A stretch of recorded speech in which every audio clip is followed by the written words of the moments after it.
เคlúc này anh hỗ trợ trong sắp lỡท่านเราก็จะมีอย่างท่านนอนแล้วตัวเตะพวกกับต้นนอนนะ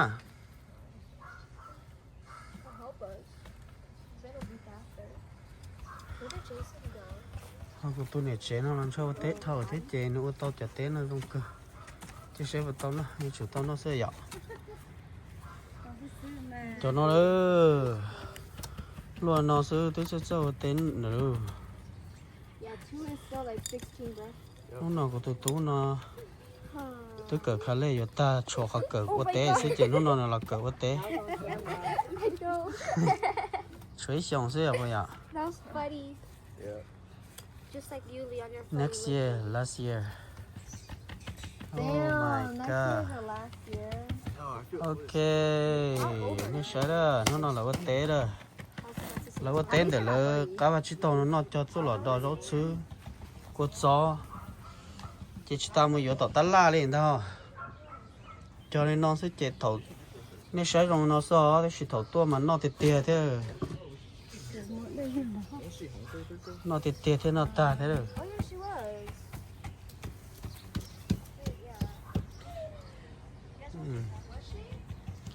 cho chị nó do chị của cái là The final cứ vô cái gì cũng mua Don't spoil it, bro. chỉ cho lòi My favorite is probably Picasa. The final is the mua của cái cho lòi hoa nè No, Picasa.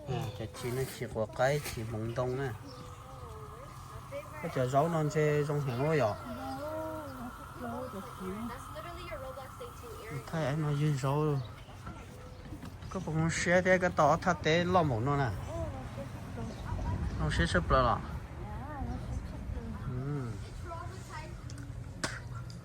nó sẽ sắp lại đấy nó đây tế nó lo bộ nó đấy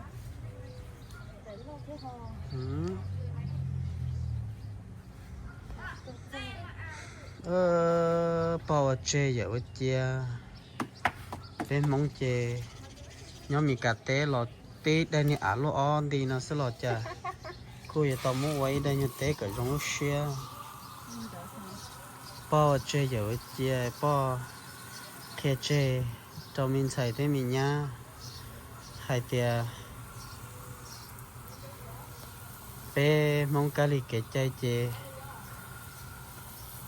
nhớ đại tế đại chơi nhớ cho từ lọ tàu uy tham mình tế rồi tham mình tế quật gió thế tàu nọ cái chỉ một thọ khở tàu tê đo lùa cái chỗ tàu lúc mình quật gió thế lúc mình chỉ lười tuổi đầu trước khi sẽ chạy tới trong xe chạy nó thế cho nó đó cho nó quật gió thế nó chỉ lười nó gió thì cho nó cho tôi tế nhỏ nếu bộ happy à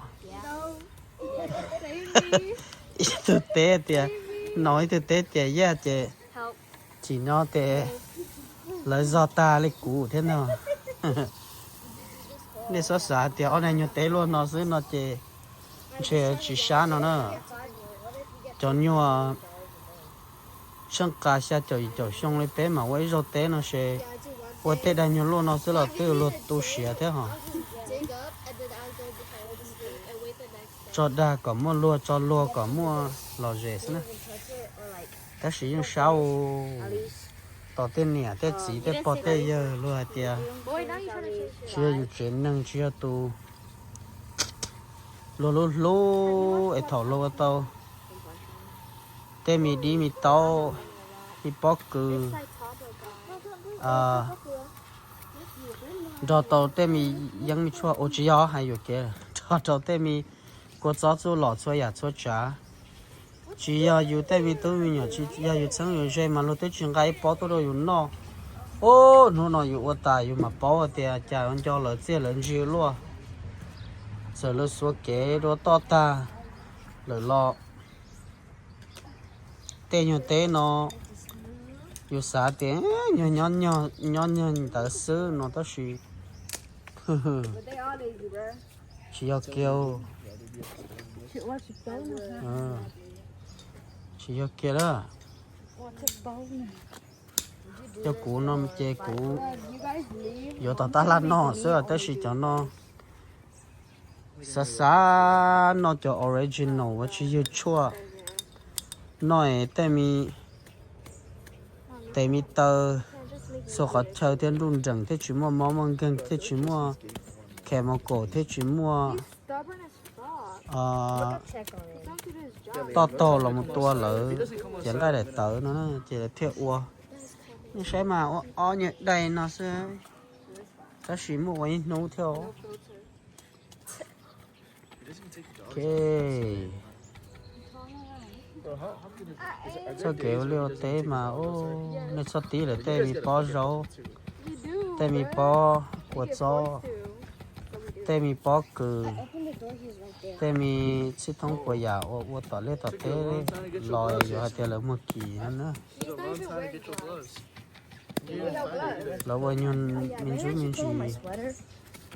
lý ai cơ số xe cho nên chỉ là lâu ô ai chế mua thân nữa là cho tôi mua nè thế là xa bùi nó đỡ xíu hả thế là lúc thầu là tôi mua nè cho nên thế nó mà giờ chúng nó bảo là ô chung cái plot cho ai cơ rồi ở nhau ai cơ nữa mà chứ That's the clothes mom. cú xa thì cũng đâu để tế lười tờ lo cho cú chỉ tuân chuyên gì thì ta I'm using the mini shovel.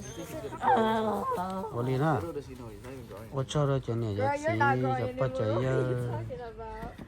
trong những cái số số tổ cho sẽ để clip này nó Aren't you like 5 foot right now? chứ cụ thọ khoan ấy cho nên giờ chỉ cho vào luôn thì bỏ chơi giờ chia nhiều quá thì chỉ vào đâu tay mình tôi nhỏ cỡ My dad saw it here. No, I don't know. I saw my dad's idea. nhưng thọ khoan này sẽ kể khi nó cứ hậu liều tế rồi No, because they don't. ta chỉ biết xem này nó chỉ vào lúc company thì vào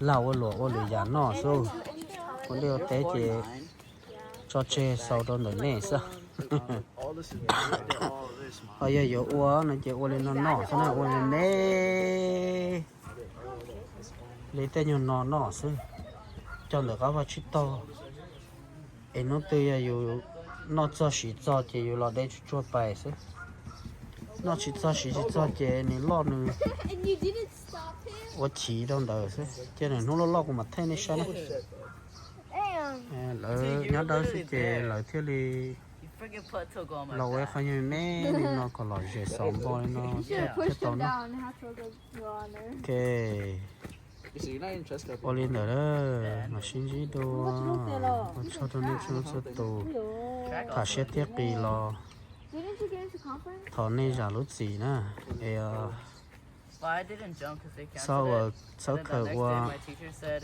it wasn't actually tông qua true. lâu And I sau was like, khởi qua so I didn't even go. Bro, it kể was cháu kể raining. chị What do you mean? sau khởi qua chơi qua chơi bầu nè Because he stinks.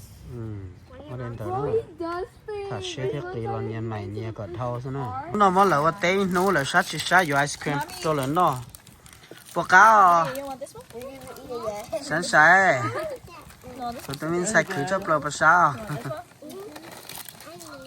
Jason I will drop out. ô chả tôi cũng yêu của chính cho các tụi non bè thế nè Leon. lý do cũng mà số cha liền tao lại thì tôi yêu là yêu chủ chính cho cá thế Ashley bò cá kê mi à nè ở lưng nó bò cá cho nó cho mình nhỏ đã tới rồi giờ tôi tọt thế nữa Chocolate on it. bao giờ cho nó cho đã chỉ bao rồi cho mình Street nhỏ worker is that? okay guys Life?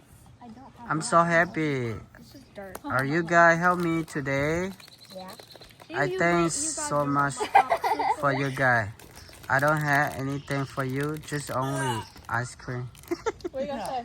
Thank you. okay Welcome. You're welcome. ok ở tụi nó chẳng cứ cơ kia nó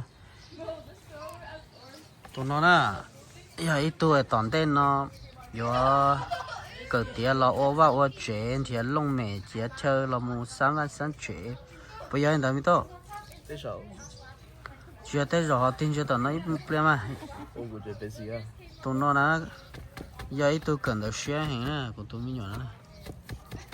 Ta chỉ có sau qua đó ướp bóng tên này này.